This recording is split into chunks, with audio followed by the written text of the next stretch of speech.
అభయ news కు స్వాగతం. వివరాల్లోకి వెళ్లే ముందు ఇంతవరకు అభయ న్యూస్ ఛానల్ ను సబ్స్క్రైబ్ చేసుకోకపోతే ఇప్పుడే సబ్స్క్రైబ్ చేసుకోండి. లైక్ చేయండి, షేర్ చేయండి. అక్రమ మద్యం తయారీ కేసులో పక్కా ఆధారాలతోనే వైసీపీ మాజీ మంత్రి జోగి రమేష్ ని అరెస్టయ్యారని టీడీపీ రాజంపేట పార్లమెంటరీ అధికార ప్రతినిధి ఆర్జే వెంకటేష్ స్పష్టం చేశారు. మంగళవారం నిమ్మనపల్లి కూడలిలో ఏర్పాటు చేసిన విలేకరుల సమావేశంలో ఆయన మాట్లాడుతూ రాష్ట్ర వ్యాప్తంగా సంచలనం సృష్టించిన ములకల చెరువు కల్తీ మద్యం తయారీ కేసులో ప్రధాన నిందితుడు జనార్దన్ రావు వైసీపీ మాజీ మంత్రి జోగి రమేష్ ఆదేశాల మేరకే కల్తీ మద్యం తయారు చేసినట్లు తన వాంగ్మూలంలో కుండబద్దలు కొట్టారని అన్నారు. కల్తీ మద్యం తయారీలో ప్రమేయం ఉన్న అప్పటి తమ్మళ్లపల్లి టీడీపీ ఇన్ఛార్జి దాసరిపల్లి జయచంద్రారెడ్డిని సీఎం చంద్రబాబు నాయుడు సస్పెండ్ చేశారని, ఈ కేసులో ఎవరి ప్రమేయం ఉన్నా వదిలిపెట్టే ప్రసక్తే ఉన్నదన్నారు. అయితే మాజీ ముఖ్యమంత్రి వైఎస్ జగన్మోహన్ రెడ్డి, ఆయన పార్టీకి చెందిన జోగి రమేష్ ప్రమేయం ఉన్నా ఆయనను వెనుకేసుకు రావడం వారి అవినీతి మూలాలకు అద్దం పడుతోందని ఆరోపించారు.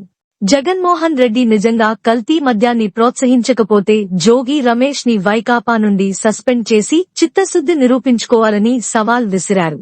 జోగి రమేష్ తన తప్పును కప్పిపుచ్చుకోవడానికి తన కులస్తులను ఉసికొల్పడం సమంజసం కాదన్నారు.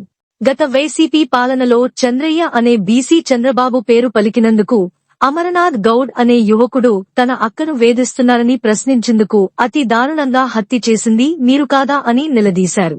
అదేవిధంగా టీడీపీ సీనియర్ నాయకులు అచ్చెన్నాయుడు, కొల్లు రవీంద్ర, అయ్యన్న పాత్రుడులను అరెస్టు చేసినప్పుడు బీసీలు గుర్తురాలేదా అని ప్రశ్నించారు. ముఖ్యమంత్రి నారా చంద్రబాబు నాయుడు, ఉప ముఖ్యమంత్రి పవన్ కళ్యాణ్, మంత్రి నారా లోకేష్ నేతృత్వంలో రాష్ట్రం అన్ని రంగాల్లో అభివృద్ధి పదంలో దూసుకుపోతోందని, దీనిని జీర్ణించుకోలేక వైసీపీ నాయకులు అభివృద్ధిని అడ్డుకునేందుకు కుట్రలు పన్నుతున్నారన్నారని ఆరోపించారు. ఇప్పటికైనా మాజీ సీఎం జగన్, వైసీపీ నాయకులు తీరు మార్చుకోకపోతే గత ఎన్నికల్లో వచ్చిన 11 సీట్లు కూడా దక్కవని హెచ్చరించారు. ఇప్పుడు కొత్తగా రాజకీయాల్లో తన కులాన్ని అడ్డపెట్టుకుంటున్నారు. జోగి రమేష్ గారు అరెస్ట్ అయిన సందర్భంగా ఒక బీసీని ఇంత అన్యాయం చేస్తారా, గౌడ కులస్తుని ఇంత అన్యాయం చేస్తారా అని అతను ప్రశ్నిస్తున్నాడు. మేము ఈరోజు అడుగుతున్నాం, ఆనాడు వైసీపీలో తన అక్క వైసీపీ కార్యకర్తల చేతిలో ర్యాగింగ్ గురి అవుతా ఉందని చెప్పి అమర్నాథ్ గౌడ్ అనే అబ్బాయి ప్రశ్నిస్తే ఆ అబ్బాయిని అతను దారుణంగా చంపేశారే, అతను గౌడ కులస్తుడు మీకు గుర్తు రాలేదా, అతను బీసీ అని చెప్పి మీకు తెలియదా?